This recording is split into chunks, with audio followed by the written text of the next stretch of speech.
વડોદરાના સાંસદ રંજનબેન ભટ્ટે પરિવાર અને કાર્યકરો સાથે ઉત્તરાયણના પર્વની ઉજવણી કરી છે। રામ મંદિર પ્રાણ પ્રતિષ્ઠા મહોત્સવની થીમ પર પતંગ ચગાવ્યો। પુત્ર પુત્રી અને પુત્રવધુ સાથે તેમણે ઉજવણી કરી। આજે પવન સારો હોવાથી પતંગ રસિકોમાં આનંદ।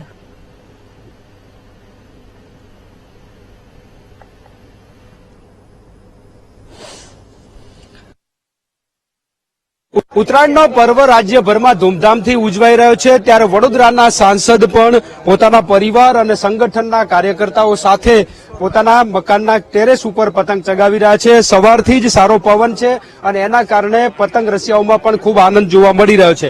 સાંસદ પતંગ ચગાવી રહ્યા છે, જે રીતે એમનો રાજકીય પતંગ ચગી રહ્યો છે। બેન સાથે વાત કરું। બેન, શું કહો છો? ઉત્તરાયણનો પર્વ કેટલો આનંદનો દિવસ છે આજે? બિલકુલ ખૂબ આનંદનો દિવસ છે। સવારથી પવન સરસ છે।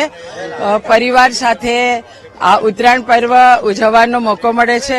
ભારતીય જનતા પાર્ટીનો પરિવાર પણ આજે ઉત્સવ મનાવવા મારા ત્યાં આવ્યો છે, એટલે ખૂબ ઉત્સાહ સાથે ઉત્તરાયણ પર્વ અમે સૌ મનાવી રહ્યા છે। શું કહો છો? આજે રામ મંદિર પ્રતિષ્ઠાની પણ પતંગ છે પ્રતિક રૂપે, કેટલો આનંદનો દિવસ છે આજનો દેશ માટે પણ આગામી સમયમાં? માનુભાઈ, દેશ માટે 500 વર્ષના સંઘર્ષ બાદ રામલલ્લા આદરણીય પ્રધાનમંત્રી શ્રી નરેન્દ્રભાઈ મોદીજીના હસ્તે 22મીએ નિજ મંદિરમાં બિરાજમાન થવા જઈ રહ્યા છે।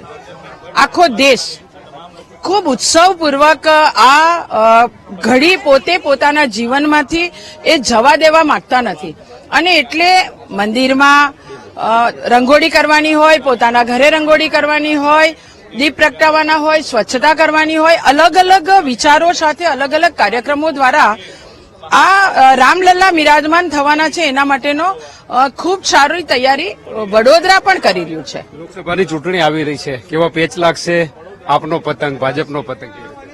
અમારો પેચ તો હંમેશા વિરોધ પાર્ટી સાથે હોય છે। અમારા કાર્યકર્તાની સાથેનો પેચ ક્યારેય હોતો નથી, એટલે ચોક્કસ લોકસભાની ચૂંટણી, ગુજરાતની 26 સીટ અને અમારા પ્રદેશના અધ્યક્ષ આદરણીય CR સાહેબે દરેક લોકસભાની સીટ 5 લાખથી વધારે લીડથી જીતવી આ સંકલ્પ કર્યો છે, અને અમે સૌ કાર્યકર્તા એ સંકલ્પ સાથે આગળ વધી રહ્યા છે।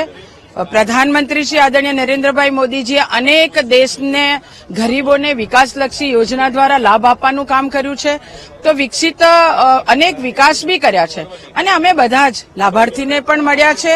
સાથે સાથે ભારતીય જનતા પાર્ટીનો કાર્યકર્તા હંમેશા પાર્ટીનો જે નિર્ણય હોય એ નિર્ણયને શિરોમાન્ય રાખતા હોય છે। આમે વડોદરાની સીટ 2019માં 5,90,000ની લીડથી જીતી છે, એટલે હવે વડોદરા લોકસભાનો સંકલ્પ તો એથી વધારે હોય કે આનાથી વધારેની લીડ લાવવાની છે, તો એના માટે મતદારો સાથે સંપર્ક કરી પેજ સમિતિને વધારે મજબૂત કરીને અમે સૌ વધારે સારી લીડથી આ વડોદરા લોકસભાની સીટ દિલ્હી મોકલીએ એ રીતના અમે કામ કરી રહ્યા છીએ। બાજુ ચકાચક છે, જે લીડ છે એ પેચ લગાવવાનો છે, અને પેજ સમિતિથી કામ કરી અને વધારે મતથી લોકસભા બેઠક જીતશું એવો વિશ્વાસ પણ વ્યક્ત કરી રહ્યા છે, અને આજે જે પતંગોત્સવ છે એનો આનંદ પણ સાંસદ છે મનાવી રહ્યા છે।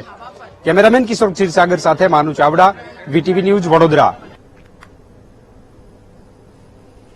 તો આજે પવન સારો હોવાથી પતંગ રસિકોમાં ખુશીનો માહોલ જોવા મળી રહ્યો છે। વડોદરામાં સાંસદ રંજનબેન ભટ્ટે કે ઉત્તરાયણના પર્વની ઉજવણી તેમણે ભાજપના કાર્યકર્તાઓ અને આગેવાનોની સાથે કરી।